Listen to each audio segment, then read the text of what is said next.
we want to find the shaded area of the shapes below. So in part A, we can see that we have a triangle, a rectangle, and a semicircle.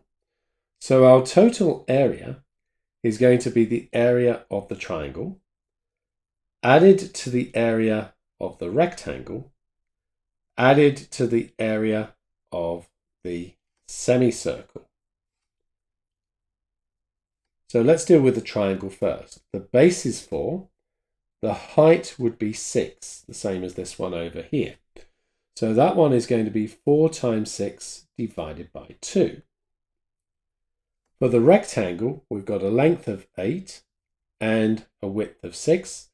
So that's just 8 times 6. And then if we think about the semicircle, with this length being 6, that's a diameter. So the radius here would be 3. Now we know for a circle, it's pi times the radius squared. But we only have a semicircle, so we need to divide by 2. And then we need to calculate all of this. So 4 times 6 is 24, divided by 2 is 12.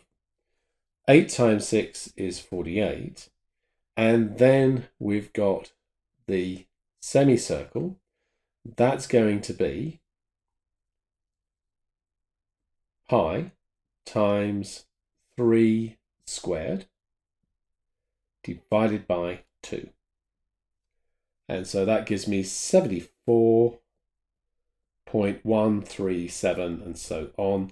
Let's call that 74.14, in this case square centimeters, correct to 2 decimal places. So now let's look at B. So the shaded area is here and here. It looks to me like what we have is a semicircle from which has been cut a triangle. If we know the diameter here is 14, then the radius is 7. And note how that's also the height of the triangle. So the area here is going to be the area of the semicircle, take away the area of the triangle. So for the semicircle, we have pi times the radius squared. That would be a full circle. Divide it by 2 for a semicircle. Take away base times height divided by 2. So if we calculate that, we have pi times 7 squared divided by 2. Take away 14 times 7 divided by 2. And that gives me 27.969 and so on. So 27.97 square millimeters in this case, since the length's in millimeters.